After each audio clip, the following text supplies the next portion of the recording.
Hello, welcome. You likely clicked on this because you were intrigued by the title and you really want to know what to investigate. Yeah, it's an age-old question amongst HSE professionals or OHS professionals, employers, organizations, and the like. But anyway, welcome. If you're new here, my name's Kevin Barrett and this is my channel, Provoking Safety. This is the channel where we think, talk, and do safety with the intention of provoking it at home and in the workplace. I've been a health and safety professional for quite some time, and it is an age-old question. Now, this is the second in the Incident Investigation Theory and Practice series. I urge you, if you haven't done so already, click on the link up here and watch that one first. It tells you why we investigate incidents. But I ask you to come back and have a look at this one because we got a lot to unpack here. There's a lot of good stuff. So, what do we investigate and how much?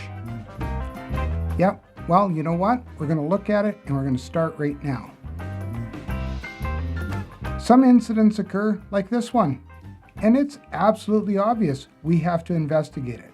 Others, not so much. And others, we actually can't even figure out why. Like this one, for instance. It's a little itty-bitty cut. It's a boo-boo. Why are we investigating it? Good question. And you know what? I'm going to talk about that some more. But right now in this video, I want to cover 3 points. One is exactly what do we need to investigate? What about work stoppages, unsafe acts, and close calls? Do we need to investigate them? How do we determine how much we need to investigate, like how much we devote in the way of resources to an investigation in order to meet legislative requirements, follow best practices, maintain continuous improvement, and of course be an industry leader? Because after all, don't we all want to be industry leaders? Stick around, we're going to answer all of these questions. So point 1, what do we need to investigate? I wish I had $100 for every time I heard the question, do we need to investigate every single paper cut? Do we need to investigate every single boo-boo or every trip or every fall or every scrape? Yes and no. Stick around to the end of the video, and you know what? I'm going to give you a definitive answer on investigating those minor wounds. But right now, let's talk about really the meat and potatoes and what we need to investigate for the common incidents. Now, there's 2 definite criteria for what requires an incident investigation. One is a strong yeah, you have to, and the other one is a really you should do it. So the first one, let's talk about the first one. And you know what? Legislation, at least in Canada, has made it so that we really don't have to ask a lot of questions about what to investigate in some cases. These are reportable incidents. Reportable incidents. These are incidents that require immediate reporting to the OHS authority in your jurisdiction. They usually have to be reported within the first 24 hours after the occurrence. It's a legislated requirement. It's also a legislated requirement that these incidents require an employer-initiated investigation. Now, these differ from jurisdiction to jurisdiction, but there are some commonalities, and I'm going to touch on those right now. The first one that's common across most jurisdictions is, of course, worker fatality. Beyond that, serious injury to a worker. And what do I mean by serious injury? I mean where there's been an admittance to hospital for further treatment to the worker because of the injuries they've suffered in the workplace. Not a catch and release. Classical Freudian, good choice. Oh, sorry. I mean, not a catch and release, but not an instance where they go seek treatment and then are able to leave and go back to work.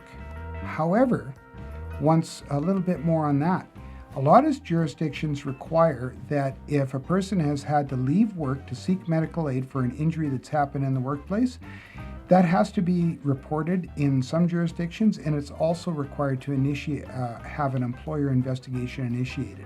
Now, another thing that's quite common across all jurisdictions is the need to report on what's considered a close call. I'm talking about an unplanned event where there was maybe a very minor injury or no property damage, minor property damage, but should things have been different, it would have resulted in cataclysmic or catastrophic or serious injury.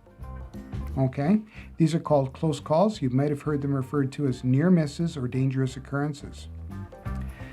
Another thing that needs to be investigated at the employer level, plus reported immediately to OHS authorities, is a major structural collapse. Now I'm talking, think building, bridge, tower, things like that. But also there's other structural collapses. I'm talking about ones on a construction site, such as a crane, a derrick, a hoist. Often equipment rollovers are required to be investigated, and equipment tipovers, like maybe not a crane, but a hoist or something to that effect. Other kinds of collapses are excavation or trench cave-ins or temporary structured collapses. The other thing that needs to be investigated, of course, is blasting incidents. They're common across most jurisdictions. And of course, the major release of hazardous substances. Think natural gas or something contained within a piping or transmission system that gets released. Also, tanker tipovers or the accidental release of a hazardous substance from a containment vessel. There are other reportable incidents, and of course it's depending on the jurisdiction dynamics. An example would be like WorkSafe BC, for instance, requires that diving incidents be immediately reported. There isn't really much of a requirement stated in Alberta or Saskatchewan for obvious reasons. They're prairie provinces. So I urge you, make sure that you confirm with your OHS authorities what are reportable incidents, and then take the time to record them as part of your incident management and the criteria on how others are going to report for incidents, in case you as the OHS professional, you're absent from work one day for whatever reason. The next criteria is anything that has caused a worker harm or posed a financial cost to the organization as a result of the event. I know that's a broad statement. Stick with me. I promise it's going to become clearer. Point 2, work stoppages, unsafe acts, close calls. Do we really need to investigate these? Now, keep in mind, investigating close calls, dangerous occurrences, near misses, whatever moniker you put on them, is usually a legislated requirement in most jurisdictions.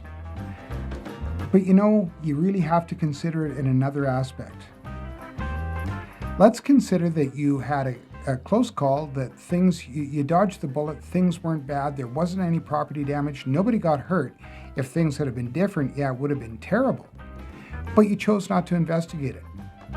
Now, what you've done is you've allowed the possibility of a similar set of circumstances to occur in the future because they've gone unchecked and uncontrolled, and there's been no corrective action. So you've left yourself open for a future occurrence that could be, the consequences could be a lot different.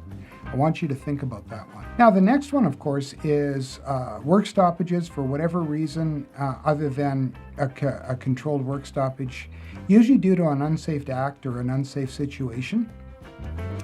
Now, take a look at this picture. Now, this person is not behaving well. It's a terrible situation.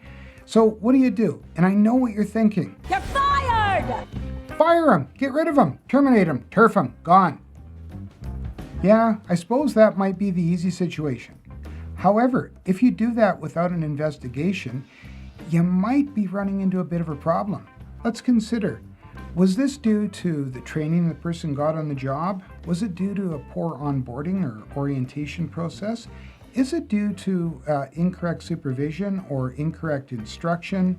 Was there no written procedure, or is there a lack of a written procedure? You know what? There's a lot of other circumstances that could be absent as a result and have resulted in this behavior.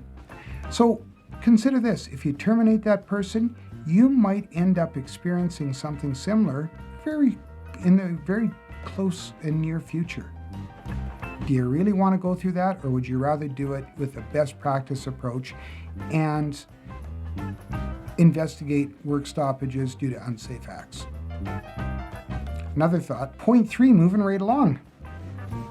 Obviously, serious workplace incidents should have no monetary limit put on the investigation, because if you're not looking at the contributing factors or not looking to find them, and then putting in place corrective actions and controls to stop these from occurring again, you leave yourself open for another occurrence. But I know the question is, well, how much? What's the extent of the investigation that's necessary? The Occupational Safety and Health Administration in the United States has given a really good guideline. And it's neat because there's no legislated requirement within OSHA for employers to investigate workplace accidents. However, what they do have is standards.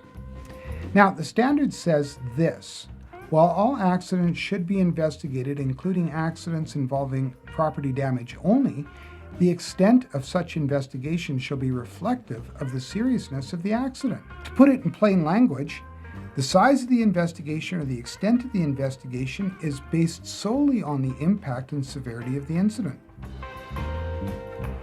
Makes a lot of sense to me. I still haven't answered the question, have I? Well, aside from the legislative requirements, there is another way that you can create some standards. You have to create an investigation standard within your program. That's the wisest move for you to do. There is a way that you can do it, and you're pretty much likely already there. You likely just don't realize it yet. If you have a robust health and safety program with an effective hazard identification and analysis and control program, or if you want, hazard recognition and control program, you're most of the way there. A good hazard assessment program will use a hazard risk matrix, much like the one that's pictured here. Using this matrix, or using a matrix similar to the one shown, in conjunction with the legislative requirements, you should be able to establish the following as a guideline. How much work stoppage must occur, the length of time, the extent.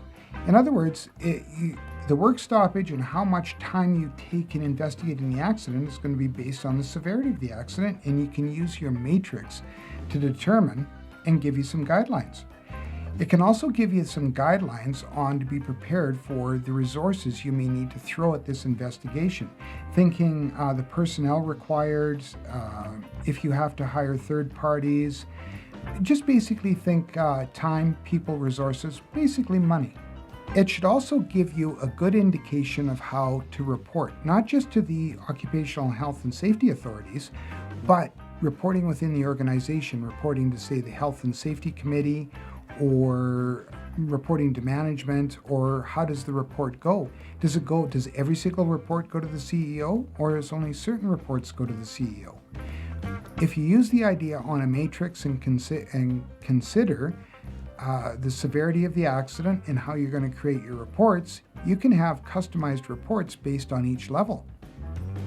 That should save you a lot of time when it comes to writing the report after you've, of course, done the investigation, drawn conclusions, and made recommendations for corrective actions. Now, in most jurisdictions, there's a legal requirement or a legislative requirement for the involvement of health and safety committees or health and safety representatives, worker representatives, if you will. But using this matrix, you can also use it to leverage the amount of time that you need from the Health and Safety Committee or the amount of resources you need from the Health and Safety Committee. You might be able to have additional support where you might not have thought about it before. It becomes easier to make a business case for extra help or the preparation for extra help and freeing up time for the Health and Safety Committee. Most jurisdictions have a legislated requirement for freeing up the time for Health and Safety Committee members should they be needed for things like incident investigation or Health and Safety Committee business. We're done. We made it through the 3 points. Now the bonus tip. Yeah, bet you're still thinking, do we really need to investigate every paper cut? Well, the answer is no, and you're likely not doing it anyway. Most likely everybody has got, or maybe not everybody, but most folks have Band-Aids in their vehicles, in their desk drawers, in their lunch boxes, somewhere. Yeah, you want a Band-Aid? Or they borrow one from a coworker who has one in their desk drawer, their purse, etc. But you know what? It's not that difficult to investigate minor wounds and minor injuries in the workplace where the worker gets first aid and returns back to work. If you have a good first aid program and good record keeping, these incidents are likely being investigated already because the components of a good first aid program are this. They have designated, well-trained first aiders. There is direction and guidance for all workers within the organization to get first aid for any injury that's occurred in the workplace. There's correct treatment rendered by the first aid attendants based on their certification and training. There's proper record keeping. Now, this record keeping includes what happened, what the treatment was, what the outcome was, and of course the disposition of the patient along with recommendations for prevention and corrective actions. If you have a good program, that is. Along with all of this, of course, is statistics. If you're using your first aid records correctly and maintaining good statistics, which are in some cases a requirement in some jurisdictions, BC, for example, has a requirement to maintain statistics, then you know what? You'll be able to determine where a lot of the attention is being given as far as minor wounds and where they're occurring, and you'll be able to look into it further and investigate it further. So in short, if you have a good first aid program in your workplace, these minor wounds or minor first aid injuries are already being investigated. You may just have to tweak your program a bit. I plan on doing a video on a first aid program in the near future, but for now, this will have to suffice. Thank you for sticking with me. Do me a favor. If you like this video, click the like button and let me know. If you didn't like it, you have every opportunity to click that unlike button, but do me a favor, leave me a comment down below and let me know why. If you haven't done so already, do me a favor, click the subscribe button. Ding the bell, you'll get notified of new content, especially like the next video in this series. Anyway, I look forward to bringing you the next video. Take care. Bye for now.